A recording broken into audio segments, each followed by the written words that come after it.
to join us on stage, so that if there is any answer that you would like to share. Mike तो चल रहा है लेकिन मेरी आवाज़ शायद पहुंच जाती है उधर। जी जी, आपकी आवाज़ बिल्कुल क्लियर है, प्लीज गो अहेड। मेरा नाम जाहिद फारूक मलिक है, समा टीवी से हूँ।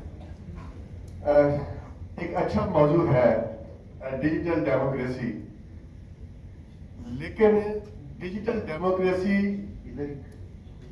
जफर साहब, अब जब डेमोक्रेसी का वक्त आता है उस दिन तो आप नेट ही बंद कर देते हैं। पहले उसको तो डिस्कस करें। जिस मुल्क में एक्ट पे पाबंदी हो और गवर्नमेंट कहे कि वजारत दफा कहे, वजारत दाखिला कहे कि हम इसको नहीं चला सकते, मजबूरी है, ऐसी सूरत हाल में मौजू बहुत अच्छा है, लेकिन पहले जो उसके मुज़म्मरात हैं जो 8 फरवरी को होगा उस पर तो बताएं अगर डिजिटल डेमोक्रेसी कहाँ स्टैंड करेगी। Thank you very much.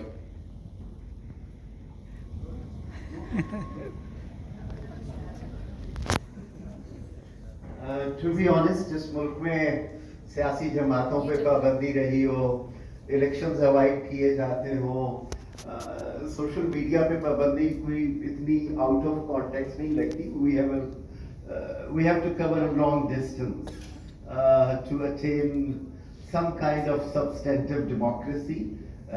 The challenges you pinpointed, they are real, genuine. सिर्फ उससे ये नुकसान नहीं हुआ बल्कि ऐसी सर्विसेज जो वोटर्स को गाइड करती थी towards location of their polling station, वो भी डिसरप्ट हुई और बहुत सारी चीज़ें डिसरप्ट हुई। रिजल्ट टेबुलेशन में हमें मसाइल आए, जिसकी वजह से पोस्ट इलेक्शन जो ट्रस्ट है, that gives birth to very genuine vibrant democratic governance. हमने उस ट्रस्ट को भी लूज किया। तो आई एग्री आपने जिन चैलेंजेस को किया, लेकिन what we can do is by using these tools we can also come up with better situation और अपनी डेमोक्रेसी को एनरिच भी कर सकते हैं। चॉइस इज आवर्स कि हम उस रास्ते पे जाते हैं, इस पे जाते हैं। अगर आप कुछ ऐड करना जी, हमारे ग्रुप में जो डिस्कशन यही हुई थी कि क्या कवानीन और जो रेगुलेटर्स को आप इख्तियारात देते हैं क्या वो होने भी चाहिए या नहीं, और फिर उनका इस्तेमाल क्या होता है, और फिर एक उसी नज़रिए से कि जो हमारे फंडामेंटल राइट्स हैं उनका नफाज और उसूल किस तरीके से हो सकता है कि अगर आप एक्सेस की बात कर रहे हैं तो किसके पास वो मैसर है, किस तरीके से मैसर है, वहाँ पे रेगुलेशन कहाँ है कि आप और मज़ीद बढ़ाएं, बजाय इसके कि क्या प्लेटफॉर्म बंद की जाए, किसकी स्पीच बंद की जाए। तो यही कि आप कैसे कंपीटिंग राइट्स को बैलेंस करेंगे और वो क्या तरीक़ेकार होना चाहिए, क्या वजाहत होनी चाहिए कि अगर आपके पास इख्तियार है तो आईनी तकाजे क्या हैं, वो कानूनी तकाजे क्या हैं। लिटिगेशन तो बहुत हो रही है, आप भी जानते होंगे कि मुख्तलिफ हाई कोर्ट्स में भी चैलेंज है, लेकिन वो उसके क्या नतीजा निकल रहा है, उसका क्या असर हो रहा है आगे के। आपका चूंकि ग्रुप का जो मौजू था वो यही था पॉलिटिकल पार्टीज और उनके सोशल मीडिया एक्टिविस्ट, क्या आप लोगों ने इसके ऊपर भी डिस्कस किया कि जिस पार्टी का सोशल मीडिया ज्यादा एक्टिव होगा उसको 8 फरवरी जैसी सूरत का सामना करना पड़ेगा?